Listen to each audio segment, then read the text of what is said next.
Fala aí pessoal, vamos que vamos para mais um vídeo, Teclas Daniel na área, domingão, com notícias e informações do São Paulo, finalzinho de domingo, né, já quase segunda-feira, e mais um vídeo para vocês. Precisamos conversar um pouquinho sobre algumas coisas, principalmente sobre a arbitragem e a polêmica também que rolou hoje no jogo do Corinthians contra o Santos. Vou falar também sobre o Marcos Antônio, um detalhe importante, a arbitragem da partida, escalação do São Paulo e muito mais aqui para vocês. E galera, já conhecemos, né, um finalista que é o Corinthians, venceu hoje o Santos na Neoquímica Arena, venceu por 2-1. E o São Paulo amanhã tem esse confronto importantíssimo contra o Palmeiras no Allianz Parque. E o São Paulo precisa, né, a gente sempre fala de bastidor, ficar sempre atento com a arbitragem, né, pessoal? Não é choro e não adianta reclamar de arbitragem depois, né, que acontece o jogo. Você tem que fazer um bastidor antes, e falamos isso aqui diversas vezes no canal, né, onde São Paulo tinha que fazer um certo bastidor antes de um jogo importante e tal, e aconteceu uma polêmica, né, sempre acontecer alguma coisa. Então é importante São Paulo não se omitir contra isso, sempre sair em defesa do clube, né. Tem a situação da nota da Federação Paulista para não chutar a bandeirinha e tal, essas coisas, né? Mas o São Paulo amanhã, além de arbitragem, tem que focar no futebol, né? Concentração total aí para vencer o Palmeiras e ir para a final.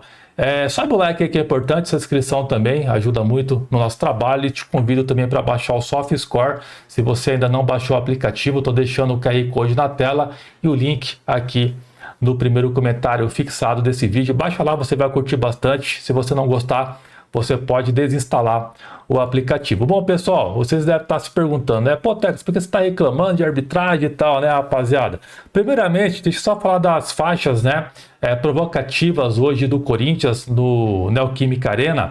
Porque quando o São Paulo, no Morumbi, né, na sua casa, a torcida única coloca algumas faixas, a PM, né, a Federação Paulista e tal, todo mundo pede para arrancar as faixas. E hoje nós vimos as faixas lá do estádio do Corinthians, né, provocando o Santos, que são assim provocações, né, saudáveis, né, nada assim demais, na minha opinião, tá? E é até legal, você leva uma rivalidade para o clássico. Eu curto bastante isso, sinceramente, não tem nada demais. Então passou hoje lá, né, na Globo e tal, tudo que ela, Globo não, na Cazé TV, Record, passou em tudo que é lugar o jogo hoje, né? Várias emissoras transmitiram hoje, a TNT e tal, passou em todos os lugares as faixas, né, do Corinthians, né? As provocações ao Santos. Isso é legal, né? Não tem nada demais, na minha opinião, não é nada ofensivo, beleza. Só que você tem que ter um critério, né? Se pode na Arena Corinthians, pode em outros lugares também. E quando é no Morumbi, não pode. E aí que a gente fala, pô, e o São Paulo? São Paulo tem que sempre fazer bastidor, bater de frente, defender o seu lado. Não, aqui não vai arrancar faixa nenhuma, não. Porque, olha só, uma faixa que teve. Olha aí, galera. Foi até um jogo contra o Corinthians. Eles pediram para arrancar essas faixas, tá? A própria PM pediu ali para arrancar e tal, nesse dia. Então, se você olha os detalhes dessa faixa do São Paulo, da torcida do São Paulo provocando o rival, você olha isso daí, cara, é igual a que aconteceu hoje. É a mesma coisa, né? Provocação saudável, nada demais, né? Mas tá aí, né? Para um lado pode, é liberado, e para outro não pode. Então, o São Paulo tem que pegar o jogo de hoje do Corinthians e usar como exemplo. Quando acontecer na nossa casa de novo uma decisão, se por acaso o São Paulo enfrentar o Corinthians na final, o São Paulo colocar uma faixa lá, vai ter que ser liberado, porque passou hoje. Se alguém se atrever a tirar, você fala, não, vai ficar aí, não vai tirar nada não. A faixa vai ficar aí. Então isso é para você ver a diferença de tratativa que existe, né? De fato existe, está provado isso, não é loucura da nossa cabeça. Está provado aí. Eu quero saber a sua opinião, tá? Comentem aqui no vídeo. E sobre a polêmica do jogo, nós vimos hoje um lance no Yuri Alberto, que foi para vermelho, né? E de fato foi expulso, na minha opinião, de forma correta. Mas teve um lance no jogo anterior do Corinthians, no Paulistão, contra o Mirassol, onde eu acho que foi o Castilho que deu uma entrada no ex-jogador do Corinthians, lá, o Cleison, né? Foi igualzinho, cara. Foi igualzinho. e não aconteceu absolutamente nada. Isso, para mim, você vê que a arbitragem do Brasil hoje, né, ela não tem critério. Passa de acordo com a cor da camisa, é mais ou menos assim. Pô, é vermelho, mas pô, deixa eu ver que cor que é a camisa do time ali. Ah, é essa cor? Então passa batido. Então isso não existe, cara. Regra é regra. Regra é regra. Então, é mais um exemplo que o São Paulo precisa ficar atento sempre em bastidor, fazer um barulho para a arbitragem. E dessa vez fizeram, né? Um certo. Já estava até a torcida reclamando antes, né? Da arbitragem contra o Palmeiras, né? Que estava surgindo o nome do Candansan e do Klaus, que dizem que são palmeirenses, né? E o Candansan, que por sinal fez até uma boa arbitragem hoje aí no jogo do Corinthians.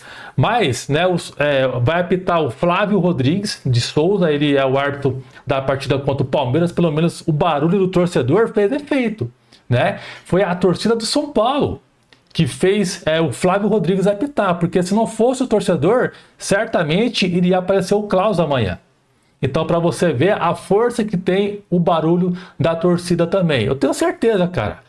O barulho da torcida comprou aí a ideia, né, dos caras colocarem o Flávio Rodrigues, porque ia dar falação, né? Então, para você ver a força que tem o torcedor. Então, cara, eu fiquei indignado com o lance que aconteceu contra o Mirassol, que era para vermelho, e você vê um lance idêntico hoje e passa batido, né?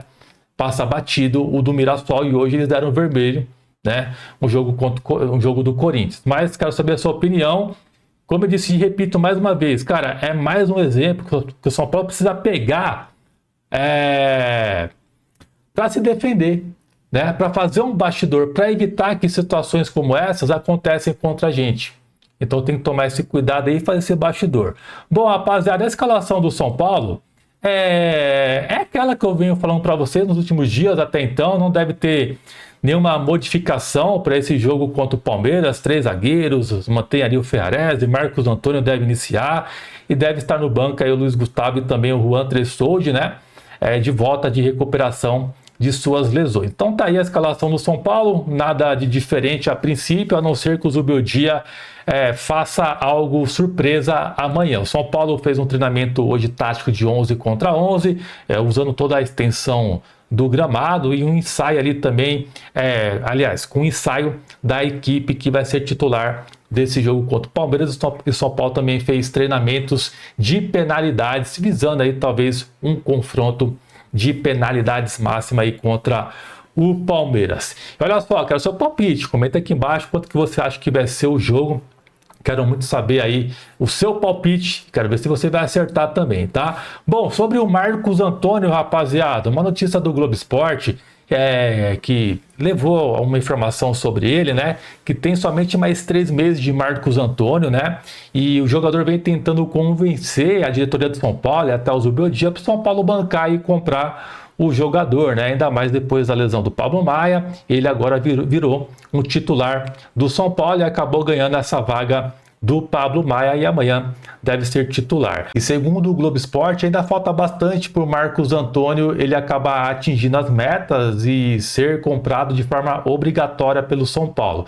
E se o São Paulo quiser comprar o jogador, terá que pagar cerca de 25 milhões de reais para ficar com o Marcos Antônio. A princípio aí ele não deve atingir as metas, né, até esses 3 meses restantes, mas eu quero saber a sua opinião, se o São Paulo deve ou não investir no jogador. Quero saber aí o que você pensa sobre o atleta. Ele é um bom jogador, mas eu acho que não vale esse valor, que é muito alto por sinal, né? O São Paulo também deve fazer a investida no Thiago Mendes, que vem de graça, né, livre no mercado, mas deve pagar ali mais ou menos, que está sendo comentado, uns 12 milhões de reais em luvas, né? E um salário aproximado a 1 milhão de reais mensais com o Thiago Mendes. Então o São Paulo também pretende nos próximos dias já até enviar uma proposta, né, de pré-contrato para o jogador. Então, cara, fica uma situação, né? Vai ter que comprar o Marcos Antônio. O São Paulo quer comprar, né? O próprio Belmonte deixou em entrevista dizendo claramente que quer contar com o jogador, que, aliás, que vai comprar o Marcos Antônio. Palavras do Carlos Belmonte, mas eu acho que precisa ainda ver mais esses 3 meses, como que ele vai lidar nessa situação agora como titular do São Paulo nesse período no lugar do Pablo Maia, mas é bem provável que o São Paulo vai adquirir, aliás, o Thiago Mendes também, né? Então, cara, Thiago Mendes é uma grana, já o Marcos Antônio também. São Paulo precisa se planejar direitinho para não fazer besteira. E amanhã eu espero do São Paulo um jogo com muita vontade, que seja um time muito aguerrido contra o Palmeiras, não vai ser um jogo fácil. Eu espero vontade, cara, dedicação, que o São Paulo fique ligado os 90 minutos. O Palmeiras é um time muito chato no início do jogo, lá no Allianz Parque, principalmente. É um time que vai para cima, tenta fazer um gol já no início do jogo. Então, os 15 minutos iniciais contra o Palmeiras é sempre os minutos mais importantes que você precisa estar ligado, porque uma desatenção o Palmeiras acaba achando um gol. Então o São Paulo precisa ficar ligado e se atentar nesse início de jogo contra o Palmeiras. Não pode ficar recuado, se defendendo, aceitando o Palmeiras jogar. Se isso acontecer, o São Paulo vai perder o jogo. É fato, tá, rapaziada? Mas eu tô confiante, cara. Tô bastante confiante que o São Paulo vai conseguir fazer um bom futebol contra o Palmeiras. Vou ficando por aqui, uma excelente semana e tomara que amanhã a gente volte aqui para comentar, né, essa classificação do São Paulo contra o Palmeiras. Fechou? Tamo junto, um abração e até a próxima. Valeu!